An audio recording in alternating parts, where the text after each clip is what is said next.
दिल्ली की मुख्यमंत्री रेखा गुप्ता द्वारा दिल्ली सचिवालय में 1984 के सिख दंगों से प्रभावित 36 परिवारों के परिजनों को आज एमटीएस के तहत नियुक्ति पत्र सौंपे गए। इस अवसर पर कैबिनेट मंत्री मनजिंदर सिंह सिरसा सहित कई गणमान्य लोग उपस्थित रहे। आयोजित नियुक्ति पत्र समारोह को संबोधित करते हुए सीएम रेखा गुप्ता ने कहा कि ये केवल नौकरी देने का कार्यक्रम नहीं था, बल्कि उन परिवारों के लंबे इंतजार और संघर्ष को सम्मान देने की एक ठोस पहल है। इस दौरान सीएम रेखा गुप्ता ने आगे कहा कि 1984 सिख दंगा हमारे इतिहास का एक अत्यंत दर्दनाक अध्याय है। पीएम मोदी के नेतृत्व में पीड़ित परिवारों को न्याय और सम्मान दिलाने के निरंतर प्रयास किए गए हैं। उसी सोच को आगे बढ़ाते हुए हमारी सरकार प्रभावित परिवारों को सम्मानजनक आजीविका और सुरक्षित भविष्य देने के लिए ठोस कदम उठा रही है।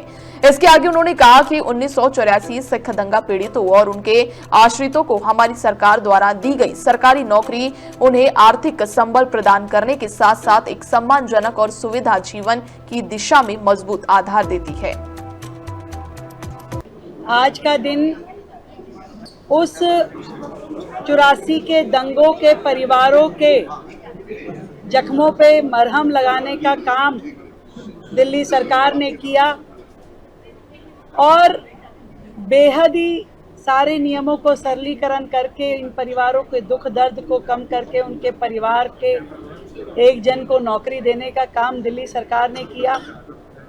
वर्षों से ये मन में आस लिए पिछली सरकारों के दरवाजों पे हमारे ये सिख परिवार धक्के खाते रहे, अपनी तकलीफ बताते रहे, कभी अदालतों की हाजिरी भरी और कभी हाथ जोड़ निवेदन किया, पर उनकी सुनवाई उस प्रकार से नहीं हो पाई।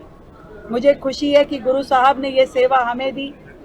मैं हमारे मंत्री सिरसा साहब का भी धन्यवाद करती हूँ कि जो लगातार इस काम को करने में उन्होंने अपने एफर्ट लगाए और आज उन परिवारों को हम नौकरी देने में सफल हो पाए।